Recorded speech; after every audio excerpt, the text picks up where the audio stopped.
The morning sun cast long shadows across the mining fields of New Meridian as Commander Elena Vasquez walked through the bustling colony.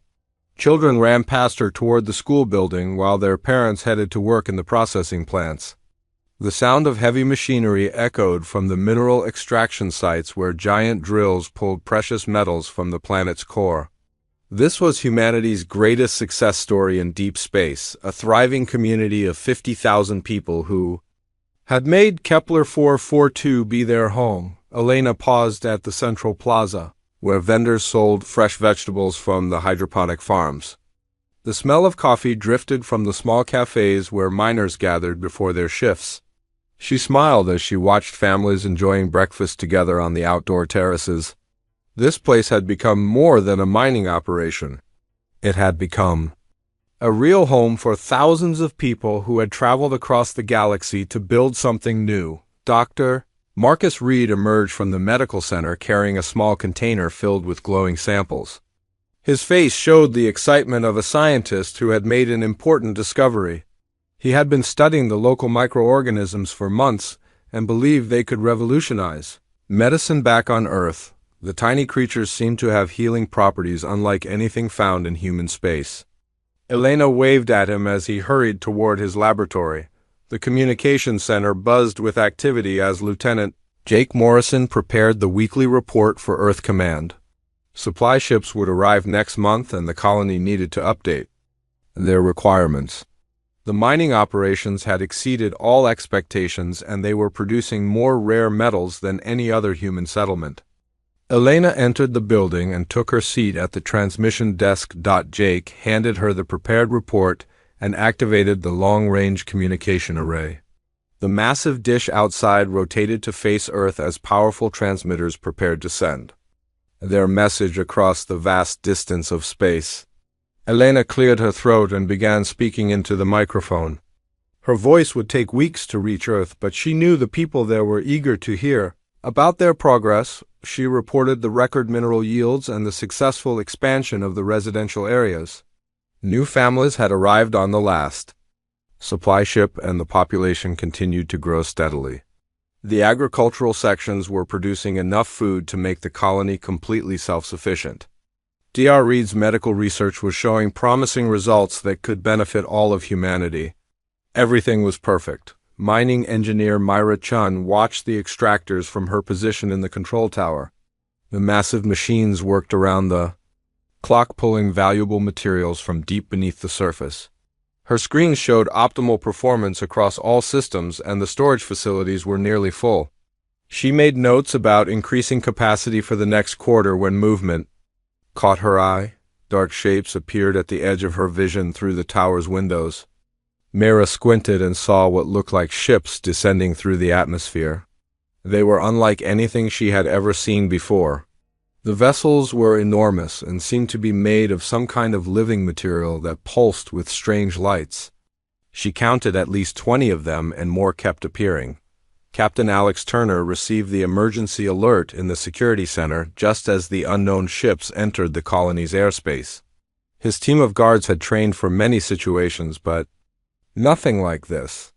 The vessels were clearly not human and they were not responding to any communication attempts. Alex activated the colony's defense systems and ordered all civilians to remain indoors. Elena was still recording her report when Jake's instruments began flashing urgent warnings. Signals were coming from the approaching ships, but they were in no language or format that human technology could understand. The vessels moved with purpose toward the main population centers and showed no signs of hostile intent, but their size was intimidating. Elena decided to cut her transmission short and investigate. The first ship landed in the central plaza with surprising gentleness despite its massive size. The hull seemed to ripple like water and sections began opening to reveal the creatures inside. Elena watched through her office window as beings emerged from the ship. They were tall and thin with pale skin that seemed almost transparent. Their movements were fluid and graceful, but there was something deeply unsettling about them. More ships landed throughout the colony as the beings began walking among the buildings. They seemed to be studying everything with great interest, and Some carried devices that emitted scanning beams. The humans who encountered them tried to communicate, but the aliens showed no acknowledgement of their presence. It was as if the colonists were invisible to them. Dr. Reed observed the beings from his laboratory and noticed they were particularly interested in the humans themselves. They would stand motionless for long periods, simply watching people go about their daily activities. When children ran past them, the aliens would follow with their eyes, tracking every movement. Something about their behavior made Reed deeply uncomfortable. Elena tried repeatedly to establish contact with the visitors but received no response. The aliens continued their systematic examination of the colony while completely ignoring all attempts at communication. Their technology was clearly far more advanced than anything humans possessed, and their ships showed capabilities that defied understanding. Elena began to worry about their intentions. Jake worked frantically to complete the transmission to Earth, but the alien ships were interfering with the communication array. Strange energy fields surrounded their vessels and disrupted all electronic systems within a certain range. He managed to send fragments of Elena's report, but the signal kept cutting out. His equipment showed massive ships still arriving in orbit around the planet. Captain Turner deployed his security teams throughout the colony, but they were vastly outnumbered and outgunned. The aliens showed no aggressive behavior, but their presence was clearly not friendly. More concerning was the way they seemed to be cataloging everything and everyone in the settlement. Turner had the growing feeling that they were being evaluated for some unknown purpose. The scanning activity intensified as the day progressed, and the aliens began using more sophisticated equipment. Beams of light swept through buildings and seemed to penetrate walls and other barriers. The colonists huddled in their homes while the systematic examination continued. Elena realized they were completely helpless against technology so far beyond their own. As evening approached, the aliens began gathering the humans. They used some kind of energy field that prevented people from moving or resisting. Families were separated and led toward the landed ships, where they disappeared inside the living hulls. Elena watched in horror as her people were taken one by one without any explanation or communication from their captors. Jake managed to send one final, desperate message as his turn came to be collected. His hands shook as he activated the emergency beacon and spoke into the microphone. The transmission was broken and filled with static, but he hoped someone would hear his warning. The aliens were not interested in the colony's resources or technology. They wanted the humans themselves, and their purpose was terrifyingly unclear. The last thing Elena saw before the energy field took hold of her was the empty streets of New Meridian. The colony's buildings stood intact and undamaged, but every human had been removed. The aliens had taken their entire population for reasons that defied comprehension. As she was carried toward the waiting ship, she wondered if anyone would ever know what had happened to them. The colony fell silent as the alien fleet departed into space, carrying 50,000 human souls toward an unknown fate. Admiral Rebecca Stone stood in the command center of Earth Defense Force headquarters, staring at the broken transmission from New Meridian. 3 weeks had passed since the last fragmented message arrived, and all attempts to re-establish contact had failed. The colony that had been humanity's greatest success story had simply vanished from all communication networks. The silence was more terrifying than any distress call could have been. Captain David Park received his orders with grim determination as he prepared the reconnaissance ship UES Vigilant for immediate departure. His crew of 40 specialists would make the 3-week journey through hyperspace to investigate what had happened to the 50,000 colonists. Park had served in deep space for 15 years and had seen many strange things, but the complete disappearance of an entire settlement was unprecedented. Dr. Amanda Foster packed her xenoarchaeological equipment with careful precision, knowing that whatever they found at New Meridian would likely be unlike anything humans had encountered before. Her specialty was studying alien artifacts and understanding foreign technologies, but she hoped this mission would find a simple explanation.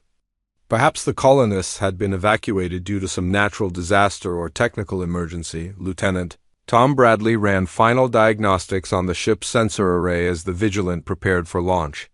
His instruments could detect life signs, from orbit and analyze atmospheric conditions to determine if the planet was still habitable. The long-range scanners would also reveal any ships or structures that might explain the colony's silence. Bradley hoped his readings would show signs of human activity. Chief Engineer Rosa Martinez supervised the loading of emergency supplies and medical equipment in case they found survivors in need of assistance. The cargo bay contained everything necessary to establish temporary shelters and provide aid to injured colonists. She also brought heavy construction equipment in case they needed to repair damaged buildings or infrastructure. The journey through hyperspace gave the crew time to study everything known about New Meridian and its surrounding star system. The planet had been thoroughly surveyed before colonization and showed no signs of dangerous life forms or unstable geological conditions. The colonists had lived there peacefully for 5 years without reporting any serious problems or threats to their safety. Park reviewed the personnel files of the colony's leadership during the long voyage and felt a personal connection to their mission. Commander Elena Vasquez had been a decorated military officer before accepting the civilian assignment, and her reports had always been thorough and professional. Dr. Marcus Reed was a respected scientist whose research had advanced human understanding of alien biology. These were competent people who would not have abandoned their posts without good reason. The Vigilant dropped out of hyperspace at the edge of the Kepler system and immediately began scanning for any signs of what had happened. Bradley's sensors showed that the planet appeared normal from orbit with no atmospheric disturbances or radiation signatures that would indicate weapons fire or natural disasters. The colony's power grid was still functioning and life support systems remained active throughout the settlement. As they descended through the atmosphere, the crew could see New Meridian spread out below them, looking exactly as it should. The mining operations were idle, but all buildings appeared intact and undamaged. Streets were empty but showed no signs of struggle or destruction. Whatever had happened to the colonists had occurred without violence or chaos. Park ordered a careful landing near the colony's main plaza where they could begin their investigation. The Vigilant touched down gently and the crew waited several minutes to ensure the area was safe before opening the airlocks. Foster's instruments detected no immediate threats and the atmosphere remained perfectly breathable for humans. The first steps outside revealed a scene that chilled every member of the team.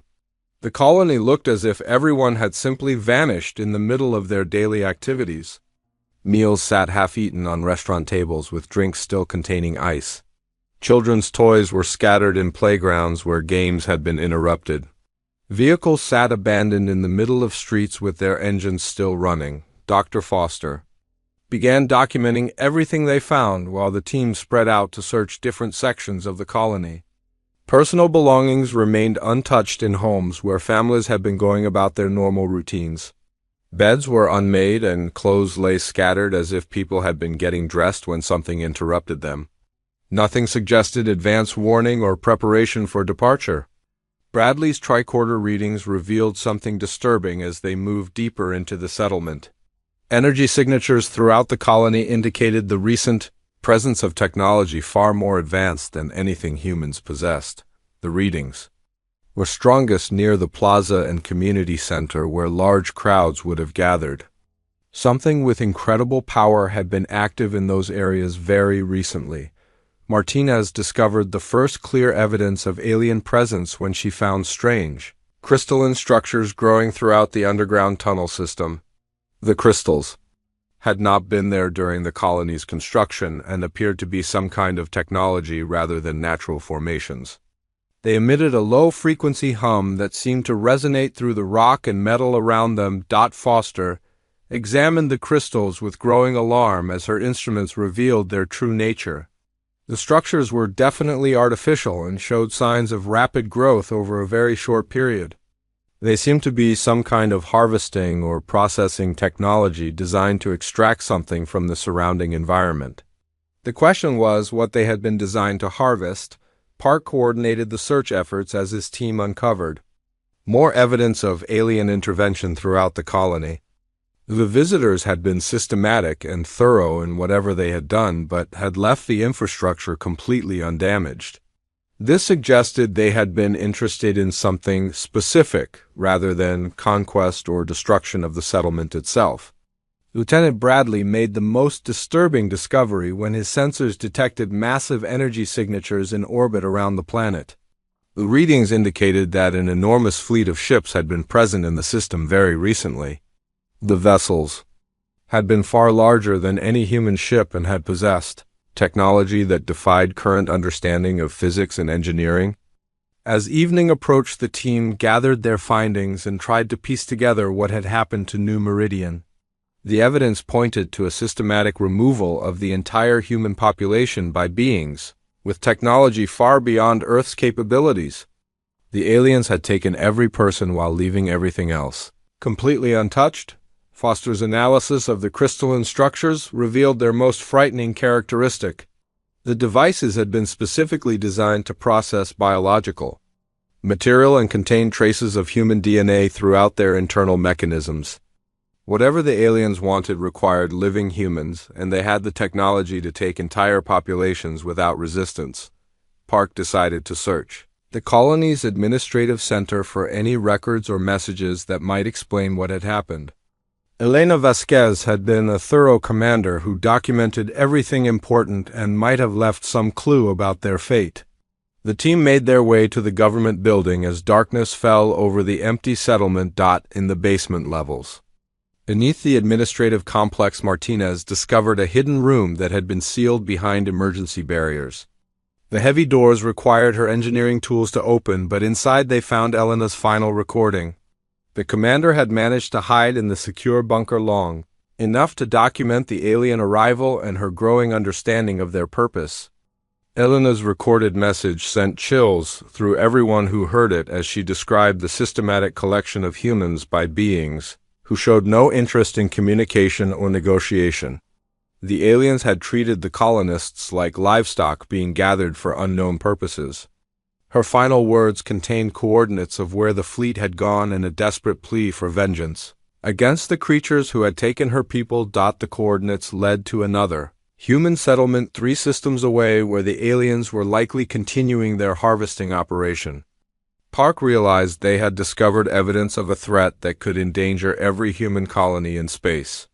The beings who had taken New Meridian were still out there and would continue taking humans until someone stopped them. General Patricia Hayes assembled Earth's military leadership in the emergency war room as reports flooded in from across human space.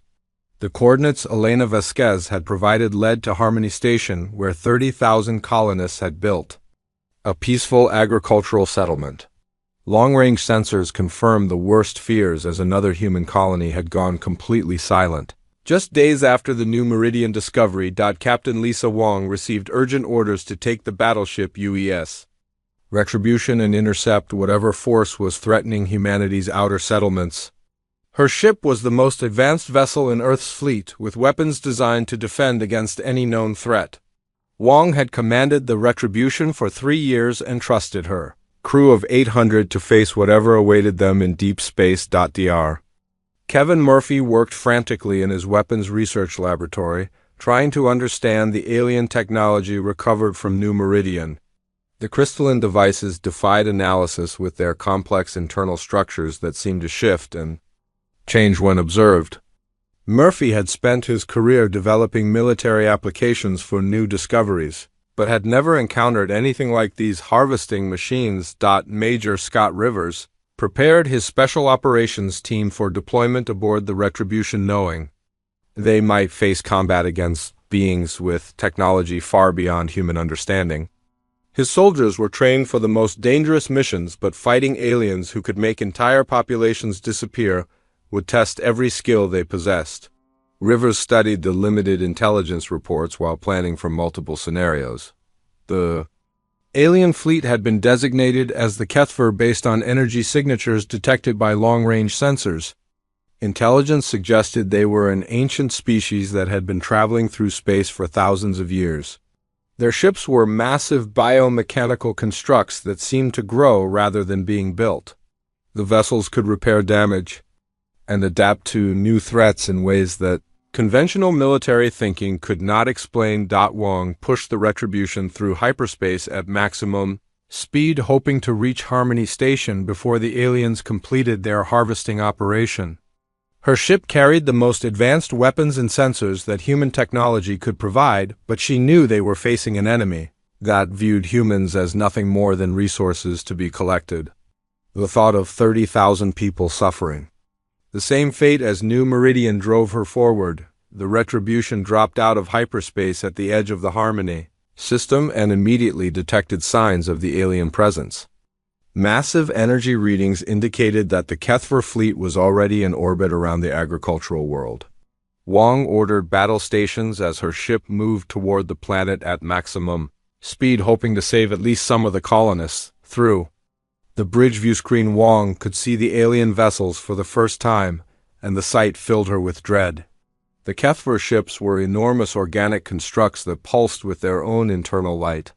They moved through space like living creatures rather than mechanical vessels and seemed to be connected by streams of energy that flowed between them. The fleet contained at least 50 ships, each one larger than anything in human space. Lieutenant Bradley's counterpart aboard the Retribution detected the final stages of the harvesting operation as the last groups of humans were being transported.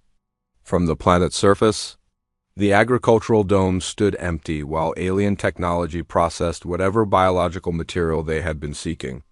Wong realized they had arrived too late to save Harmony Station, but could still strike back against the creatures responsible. The Retribution opened fire with every weapon in its arsenal as Wong ordered a full assault on the nearest Kethver vessel. Plasma cannons and missile salvos struck the alien ship's hull, but the damage seemed to heal almost immediately. The biomechanical structure absorbed the impacts and began adapting its defenses against human weapons technology. Wong watched in horror as her most powerful weapons proved ineffective against enemies that could regenerate faster than they could be damaged. The Kethver ships returned fire with energy beams that cut through the Retribution's shields like they were made of paper. Her crew fought bravely but were clearly outmatched by technology that operated on principles beyond human understanding. Major Rivers led a desperate boarding action against one of the smaller Kethver vessels, hoping to gather intelligence about their enemies. His team used cutting tools to breach the alien hull and found themselves inside a ship that was more like a living organism than a machine. The corridors pulsed with their own heartbeat, and the walls seemed to react to the presence of intruders inside. The alien vessel Rivers discovered holding areas where humans from multiple colonies were being kept in some kind of suspended animation. The colonists were alive but unconscious while alien machinery studied their biological processes.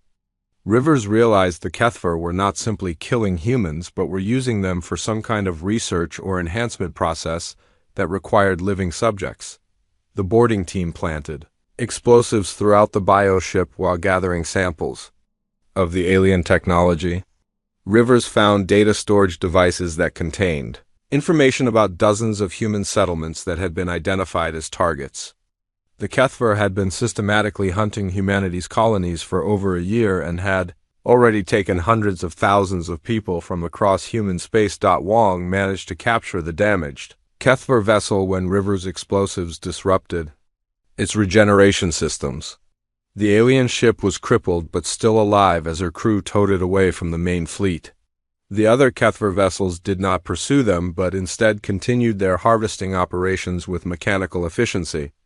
Wong realized the aliens did not consider humanity a threat worth their full attention. Dr. Murphy received the captured alien technology and began intensive analysis of the biomechanical systems. The Kethver ships were grown rather than built, and their hull material was a form of living tissue that could adapt to different threats. Murphy discovered that the aliens had been incorporating biological material from harvested species into their ships to enhance their capabilities. The most disturbing discovery came when Murphy analyzed the data storage devices recovered from the alien ship. The Kethver had detailed information about every human colony in space, and had been planning a systematic harvesting operation that would eventually reach Earth itself. They viewed humans as a particularly valuable species whose biological traits could enhance their own technology. General Hayes reviewed the intelligence reports with growing alarm as the scope of the threat became clear. The Kethver were not raiders or conquerors, but were harvesters who had been collecting sentient species across the galaxy for millennia. They had identified humanity as their next target and planned to take every human alive for their biological enhancement programs. Wong's battle report confirmed that conventional weapons were useless against enemies who could regenerate damage faster than it could be inflicted. The Kethver ships operated on principles that human science barely understood, and their biomechanical nature made them almost impossible to destroy with traditional military tactics. Earth needed a completely new approach to have any chance of survival. Rivers interrogated the few alien crew members captured during the boarding action, but found them completely unresponsive to any form of communication. The Kethver seemed to operate with a hive mind mentality that made individual members incapable of independent thought or negotiation. They followed their harvesting directives with absolute dedication and showed no emotion or empathy toward their victims. Murphy made a breakthrough when he discovered that the biomechanical systems had a weakness in their quantum matrix structure. The living technology relied on quantum entanglement to coordinate between different parts of their ships and fleet. If that entanglement could be disrupted, the aliens would lose their greatest advantage over human forces. The captured data revealed that the main Kethver Armada was already moving toward the inner systems of human space, with Earth as their ultimate target. The fleet contained thousands of ships and had been gathering strength by incorporating biological material from every species they had harvested. Humanity had weeks rather than months before the full force of the alien empire would arrive at their homeworld. Hayes authorized the immediate mobilization of every ship and weapon in Earth's arsenal, while Murphy worked to develop countermeasures against the Kethver technology. The coming battle would determine whether humanity survived as a free species or joined the countless others who had been absorbed into the alien collective. The hunt had begun, but now it was unclear who was the predator and who was the prey. President Maria Santos stood before the emergency session of the Global Defense Council as reports confirmed humanity's worst nightmare. The massive Kethver Armada was moving steadily toward Earth with an estimated arrival time of just 3 weeks.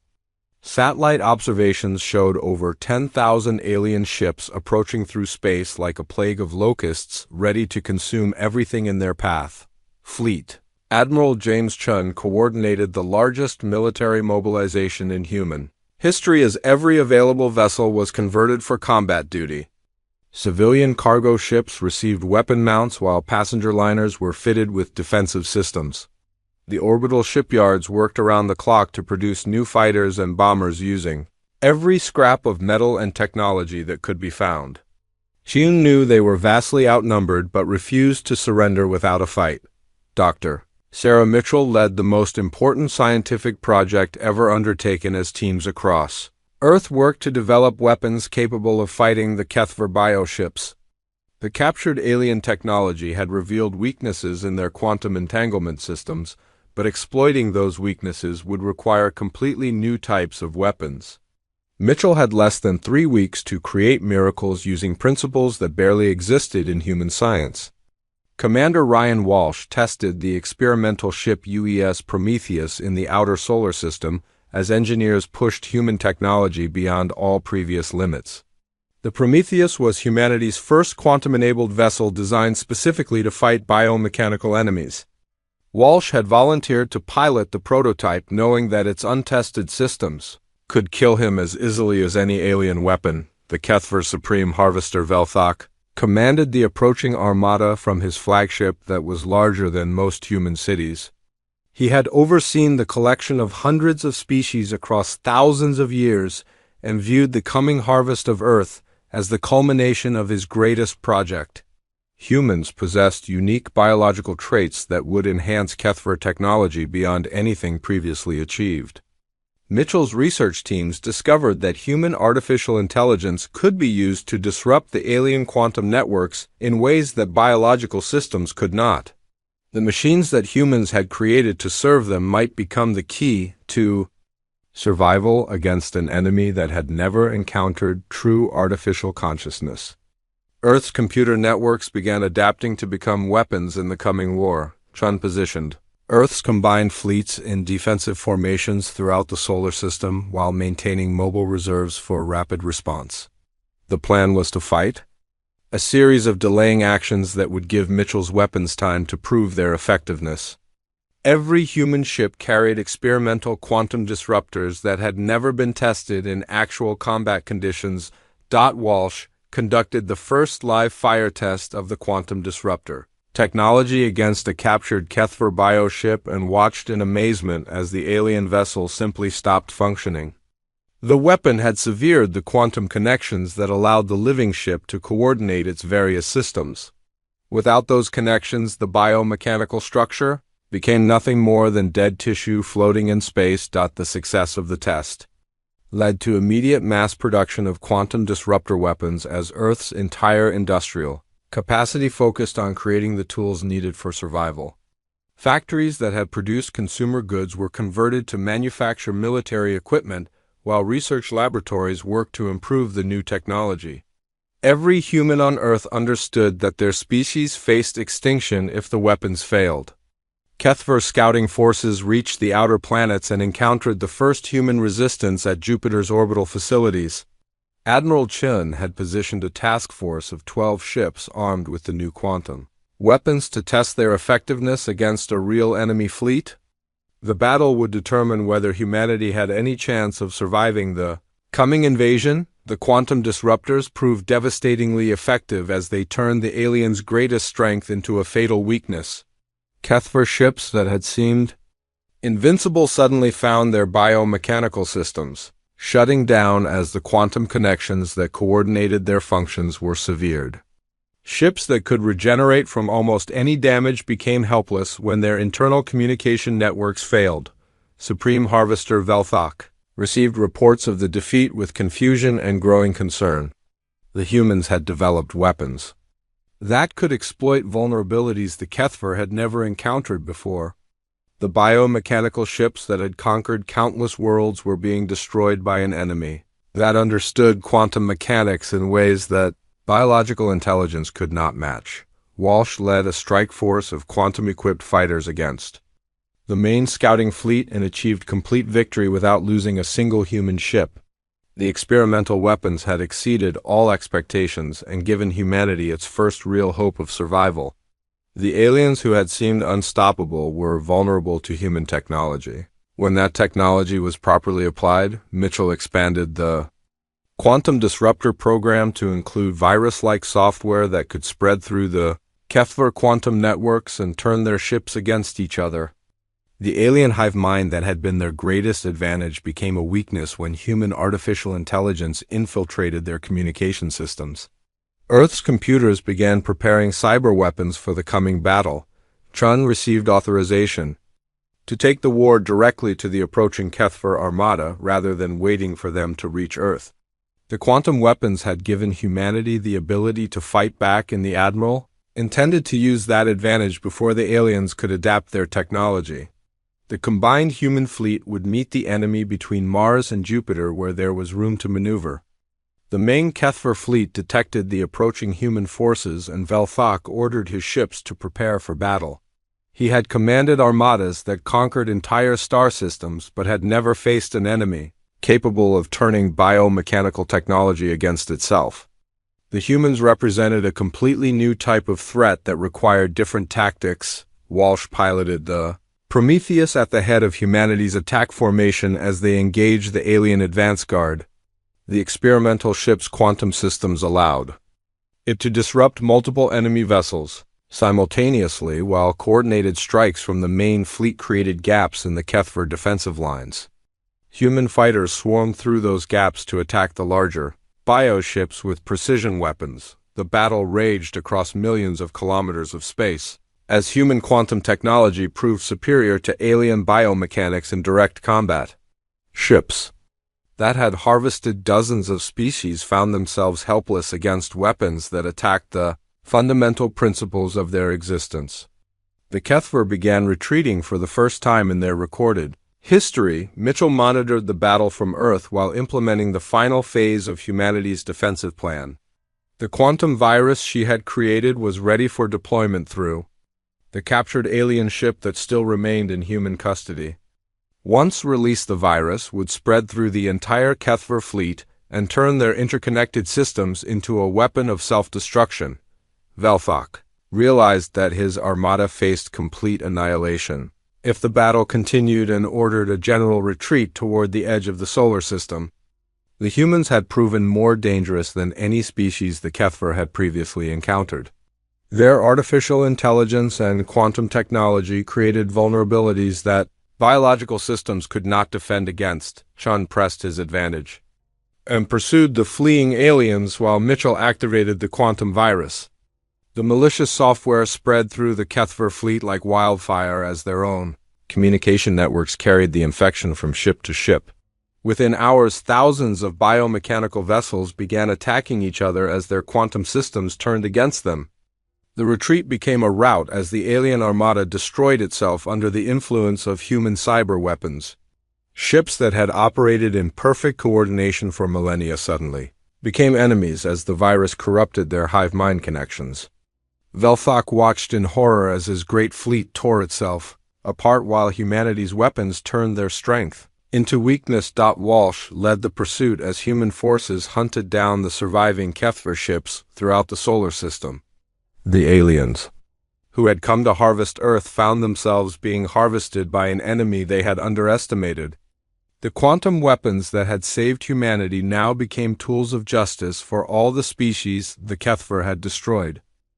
The battle for Earth had ended, but humanity's war against the Kethver was just beginning. Admiral Chun stood on the bridge of his flagship, watching the wreckage of alien ships drift through space around the solar system.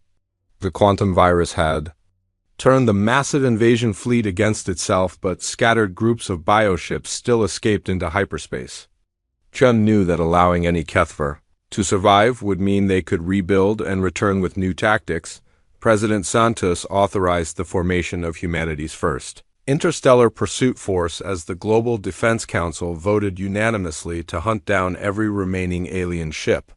The Kethver had harvested hundreds of human colonies and millions of people across decades of systematic extermination.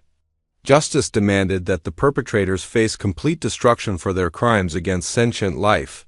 Dr. Mitchell expanded her quantum virus research to create tracking systems that could follow the fleeing aliens across galactic distances. The Kethver ships still carried quantum signatures that human technology could detect even through hyperspace. Every escaped vessel would be found and destroyed regardless of how far they fled or where they tried to hide. Commander Walsh volunteered to lead the deep space hunting missions aboard the improved Prometheus, which had been upgraded with enhanced quantum weapons and long-range scanning capabilities. His ship could track alien quantum signatures across multiple star systems and coordinate attacks with other human vessels.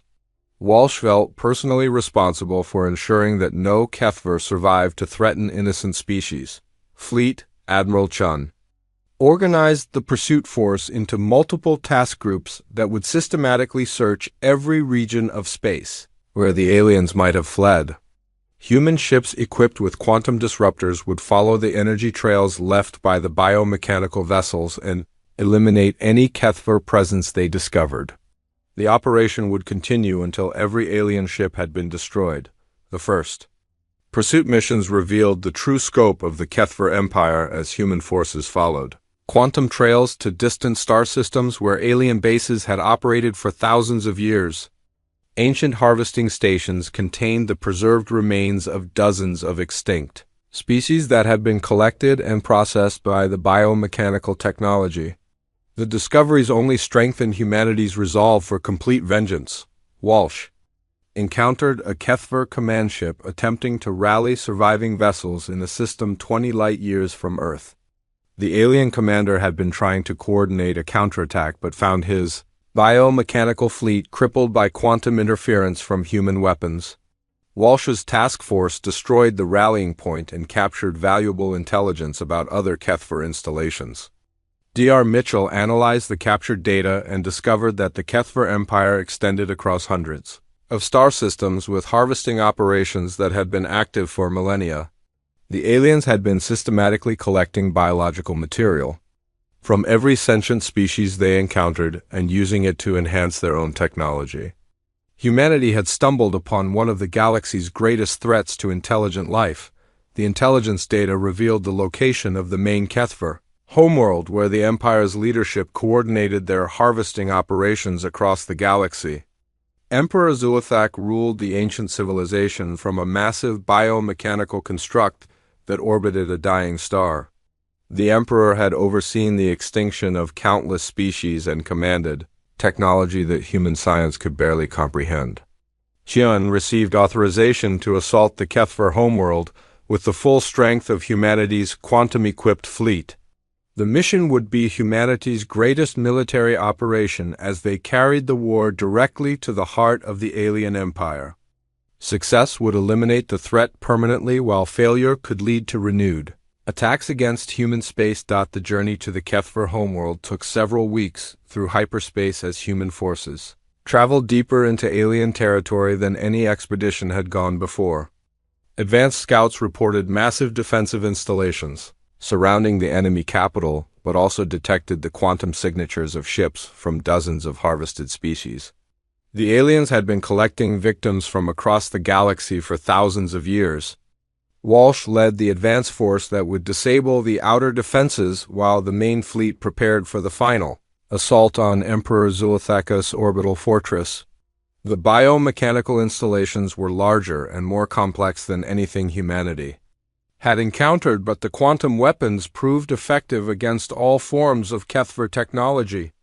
The aliens' greatest strength remained their greatest weakness: the battle for the Kethver homeworld became the largest space engagement in galactic history as human forces systematically destroyed thousands of years of alien infrastructure.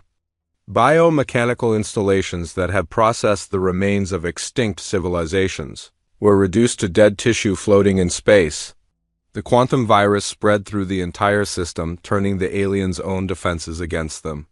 Emperor Zuathak attempted to flee as his ancient empire collapsed around him, but found his escape route blocked by human ships that had anticipated his movements. The Emperor's biomechanical fortress was the most advanced Kethver technology ever created, but even it could not withstand the quantum weapons that turned its living systems into lifeless matter. Chun personally led the boarding action that captured the Emperor's fortress and brought the alien ruler to justice for his crimes against countless species.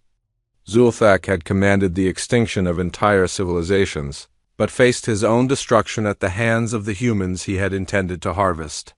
The ancient Emperor's final moments were spent watching his empire burn as quantum fire consumed everything he had built.